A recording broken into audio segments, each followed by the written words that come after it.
Hello दोस्तों, नमस्कार। मेरा नाम अनूप मिश्रा है। आप सभी का अपने चैनल लर्न विद हल्का में हार्दिक स्वागत एवं अभिनंदन है। आइए दोस्तों, आज के समाचार और खबर शुरू करते हैं शिक्षा जगत से जुड़े हुए रोजगार और समाचार से। तो चलिए, पहला समाचार है ट्रांसफर के ऊपर।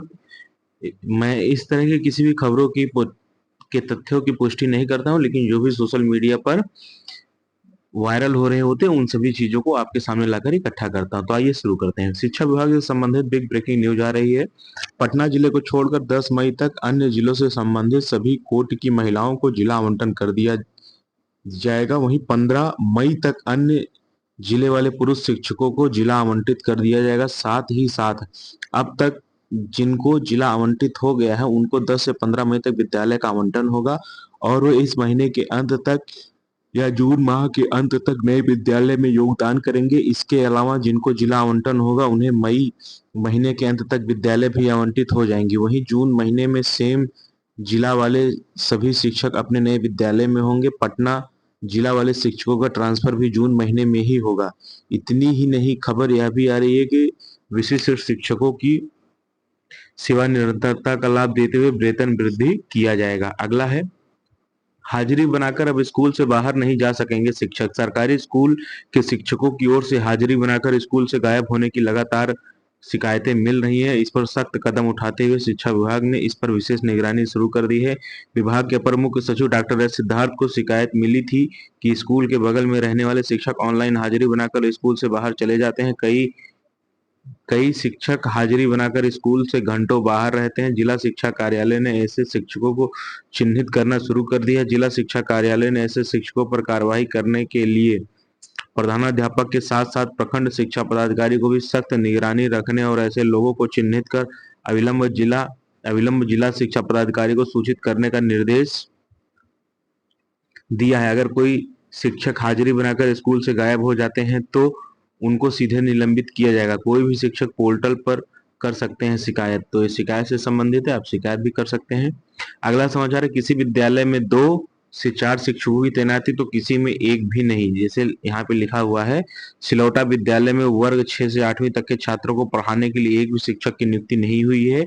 वर्ग 1 से 5वीं तक के लिए बहाल शिक्षक वर्ग 6 से 8वीं के छात्रों का करते हैं वर्ग संचालन।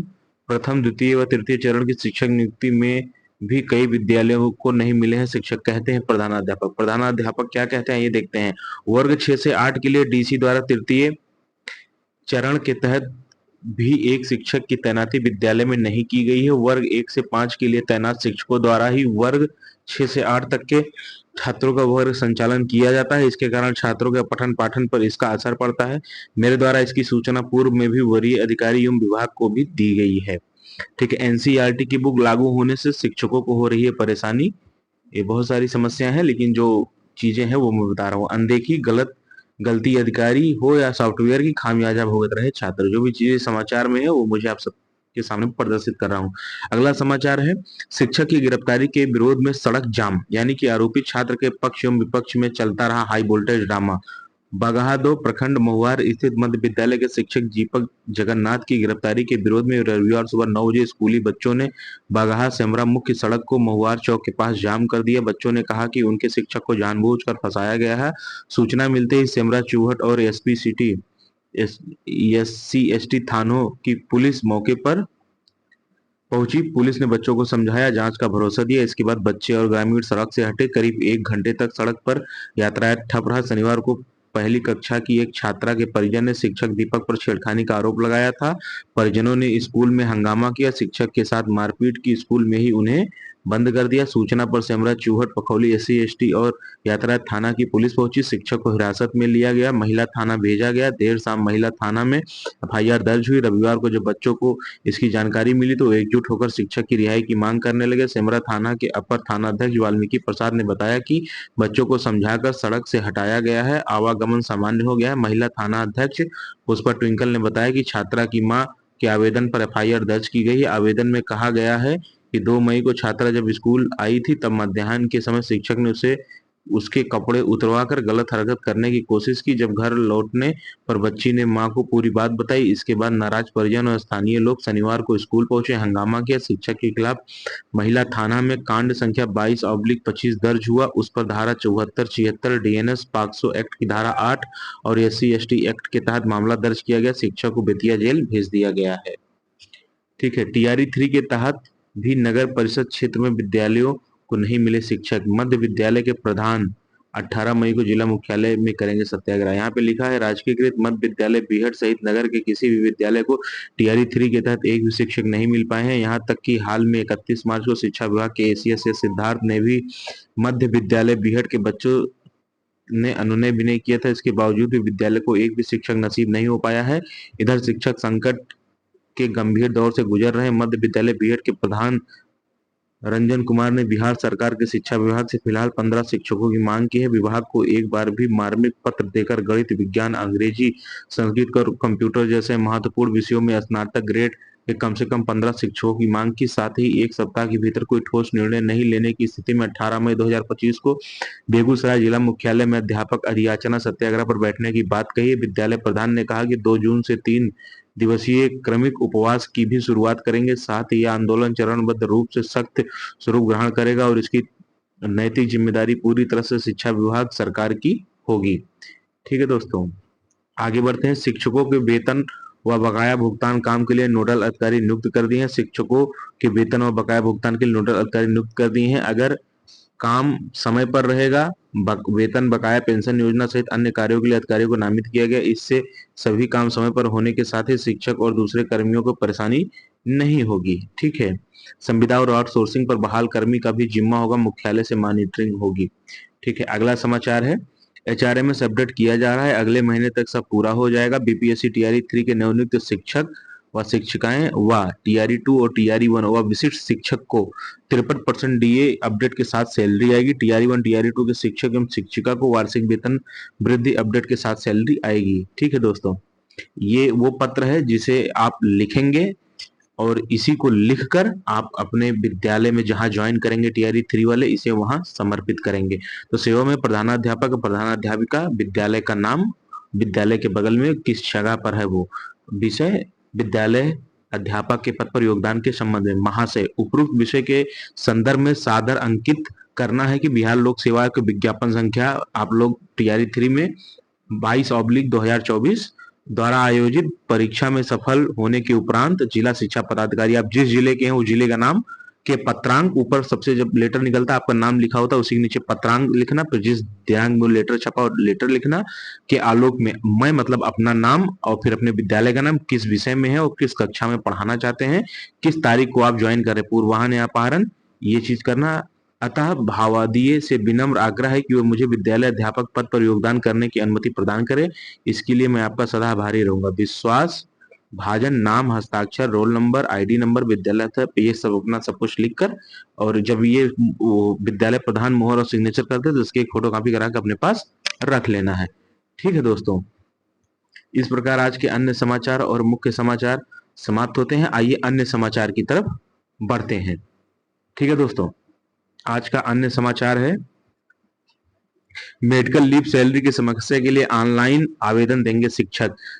इसमें लिखा शिक्षा विभाग ऑनलाइन होगा। अब शिक्षकों को दफ्तरों के चक्कर नहीं काटने पड़ेंगे, शिक्षा विभाग ऑनलाइन होगा। 38 जिलों में कार्यरत शिक्षकों को अवकाश फंड सुरक्षा के लिए जिला शिक्षा पदाधिकारी और प्रखंड शिक्षा पदाधिकारी के कार्यालय का चक्कर नहीं लगाना पड़ा। यह जानकारी अपर मुख्य सचिव डॉक्टर एस सिद्धार्थ ने शिक्षा की बात के दौरान शनिवार को दी। उन्होंने कहा कि शिक्षक मेडिकल लीव, विभागीय आवेदन, मातृत्व अवकाश, सैलरी की समस्या, आकस्मिक घटना के लिए ऑनलाइन आवेदन करेंगे।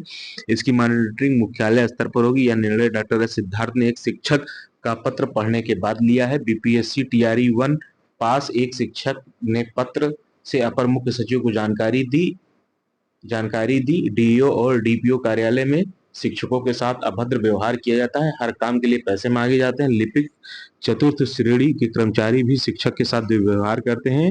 इस संबंध में डॉक्टर सिद्धार्थ ने शिक्षकों की समस्या ऑनलाइन हल करने का निर्णय लिया। इससे शिक्षकों को आवाजाही से निजात मिलेगी। अपर मुख्य सचिव ने कहा कि विभाग ने हाल ही में ग्रीवांस हैंडलिंग पोर्टल को ई शिक्षा कोष से जोड़ा है, जिसमें कुल 11 अवयव हैं। इसमें भुगतान से लेकर स्कूल इंफ्रास्ट्रक्चर, शिक्षकों की शिकायत और उपस्थिति की निगरानी तक की पूरी व्यवस्था ऑनलाइन है। इसकी लगातार मॉनिटरिंग की जा रही है। ट्रांसफर से संबंधित बिग ब्रेकिंग न्यूज। पटना जिला को छोड़कर 10 मई तथा अन्य जिलों से संबंधित सभी कोर्ट की महिला को जिला आवंटन कर दिया गया है। वहीं 15 मई तक अन्य जिलों के पुरुष शिक्षकों को जिला आवंटित कर दिया जाएगा। साथ ही अब तक जिन का जिला आवंटित हो गया है उनको 10 से 15 मई तक विद्यालय आवंटन हो जाएगा और वो इस महीने के अंत तक नए विद्यालय में योगदान करेंगे।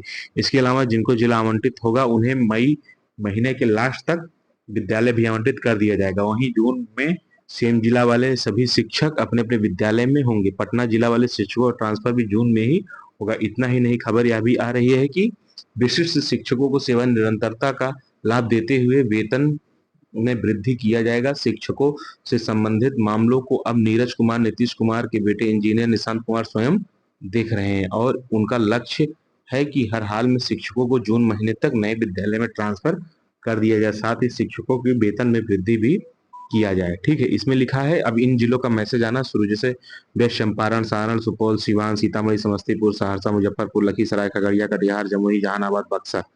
ठीक है दोस्तों, आगे बढ़ते हैं। इसमें क्या है, शिक्षकों के अपमान पर सख्त कार्रवाई, वेतन भुगतान के बाद ही अधिकारियों को वेतन मिलेगा। शिक्षकों की पदस्थापना प्रक्रिया तेज, 3 दिनों में पूरी होगी। टीआरई 3 के तहत 33 शिक्षकों की नियुक्ति। महिला शिक्षकों के लिए राहत स्थानांतरण प्रक्रिया 10 मई से शुरू। ऑनलाइन सेवाओं से शिक्षकों को मिलेगा आराम, छुट्टियां और वेतन प्रक्रिया ऑनलाइन। बीपीएससी टीआरई 3 नियुक्ति 2024, 14 जिलों में 15,528 शिक्षकों की पोस्टिंग। 15 मई तक योगदान अनिवार्य। 31 अगस्त तक होंगे प्रशासनिक तबादले। विधानसभा चुनाव के लिए तैयारियां शुरू हुई। 18 साल पूर्ण करने वाले युवाओं को मतदाता सूची में नाम जोड़ने की प्रक्रिया भी शुरू कर दी गई है। ठीक है दोस्तों, आइए आगे बढ़ते हैं। ठीक है, अगला समाचार है वही ट्रांसफर से संबंधित जो मैंने आप लोगों को दे दिया है दोस्तों। ठीक है, और इस प्रकार और इसमें एक बिग ब्रेकिंग न्यूज और आ रही है। इसमें लिखा है कि आज एनआईओएस के केस में सुप्रीम कोर्ट में आया महत्वपूर्ण फैसला। एनआईओएस को टीआरई 4 में शामिल किया जाएगा। आज की सुनवाई में एसीएस से सिद्धार्थ भी उपस्थित थे। अब टीआरई 3 में इनकी नियुक्ति नहीं की जाएगी। इस प्रकार दोस्तों आज के मुख्य समाचार और अन्य समाचार समाप्त होते हैं।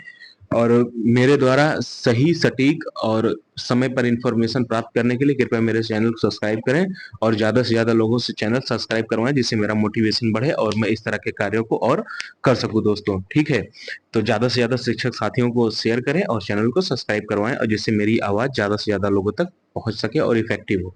ठीक है दोस्तों, अपने से छोटों को प्यार करें, बड़ों का सम्मान करें, अपना व्यक्तित्व इस प्रकार विकसित करें कि महिलाएं समाज में सुरक्षित, सम्मानित और सहज महसूस करें। जय हिंद, जय भारत, जय बिहार, जय श्री राम।